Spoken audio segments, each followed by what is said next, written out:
Happy Labor Day, everybody. Today I'm working on my splash guard. Then maybe I'll work on my steps or the engine. I got the stuff to hopefully plug that oil pressure line. Putting something together for that. It's been kind of a joy being 15 miles from town figuring that out. But I'll send this guard down and we'll see what we wind up with. Okay, so I'm gonna start, why do I say K every time? I'm gonna start wet sanding this step. This is a passenger side step. So I'm gonna start wet sanding it and start getting ready for some of the patina. Try to get some of it to show out before I go over it again. And this is rotted out right here a little bit. I hope I'm not screwing up, but the plate that I am getting for this is 5.5 by 10.5 inches. So it should cover that right up. When I get that, I'll probably work on getting some wear next to it, but I want to clean this up a little bit up top because I'm going to go blue and silver up under here. So I want to clean that up, but I'll do time lapse on it.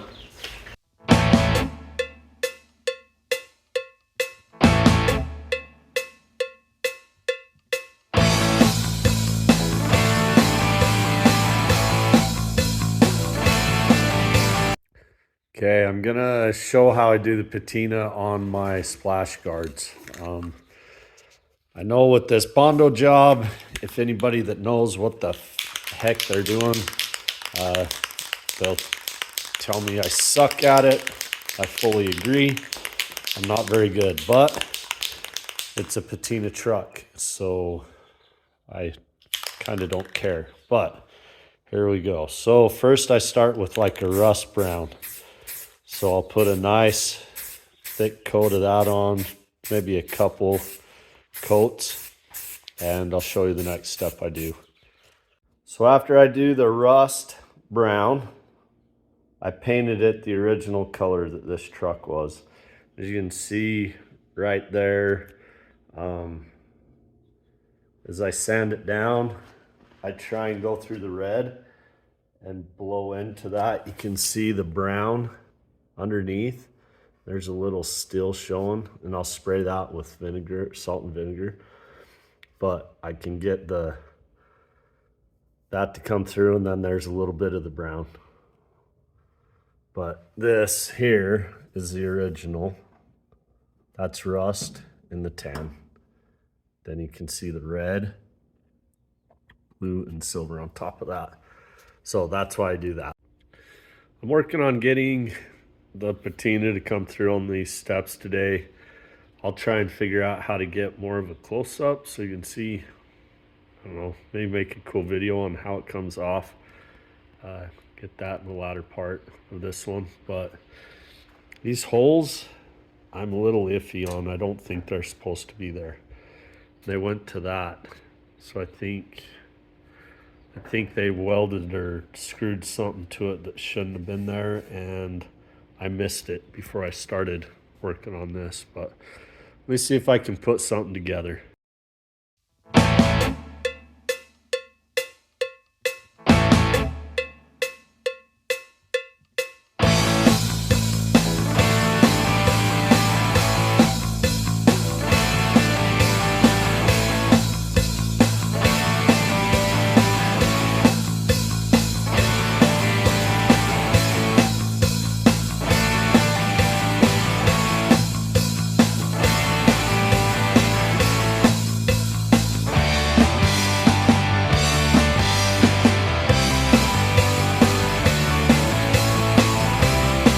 Okay, so with all the time lapse and then setting this over here, I don't know. I think it looks pretty good.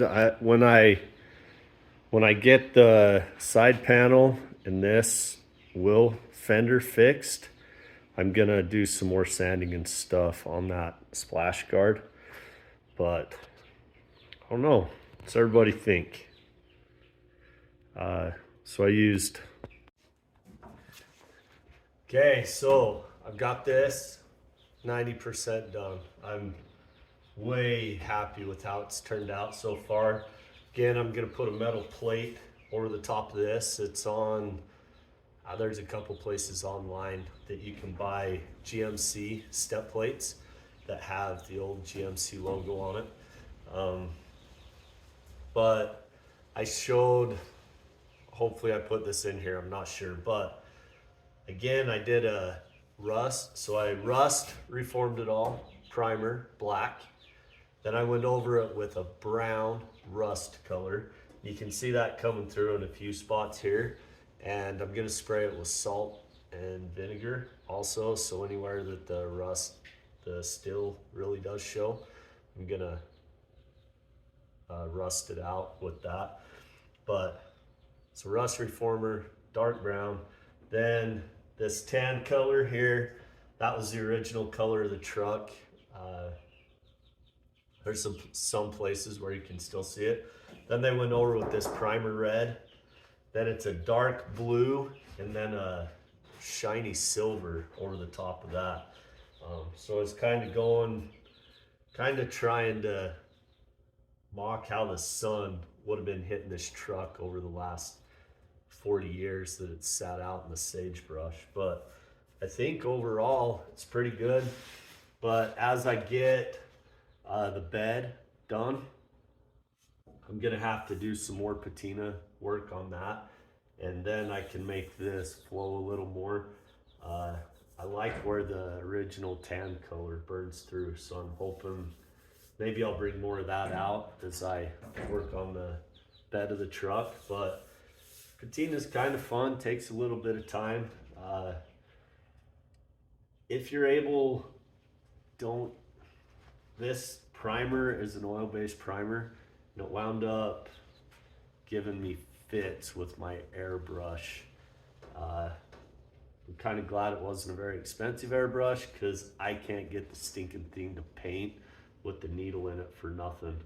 Right now I've got to run a bunch of solvent through it and see if I can fix it, but it runs the spray can stuff through just fine. I don't know if it's because it's thinner and I didn't use paint thinner with the red primer, but overall I think it looks good, and hopefully you do too. But again, not built for your approval. I'm pretty happy. I'm excited to see this thing run down the road. This door, I got this door all fixed. It opens just as nice as my normal truck that I drive. Had to bang that dent I can't get to, but there's a dent in the front right here that I got banged out. I've got to do some work on the hinge to try and get that to pop back in a little better. I got that out. So this door, I'll sand it, and I'm gonna try and add to that silver, because you can see it when you use a Brillo pad, it scratches some of that patina out of it, and I want to get that back in. So I'm gonna spray some more. And do I leave that dark line of that dent, or do I cover it up with the blue and silver and then sand it down? But I'm pretty happy. I'm excited. I know there's been parts of this project that have been pretty frustrating, pretty demoralizing, but then you get into doing something like this, and I feel pretty happy with it. I really like how it's turning out, and maybe I can get it ready for Christmas pictures this year. Go get a great big Christmas tree and lights and put in the bed, and probably just push it out in the weeds and take pictures with the family. But thanks for watching, everybody. Appreciate everybody. If you got any questions or pointers for me on how I might have been able to do this a little better, please let me know. I'm always wanting to learn, because I dove in the deep end with this project, and I've learned a lot. Learned a ton, and appreciate everybody and their help in helping me learn all this stuff. So till next time.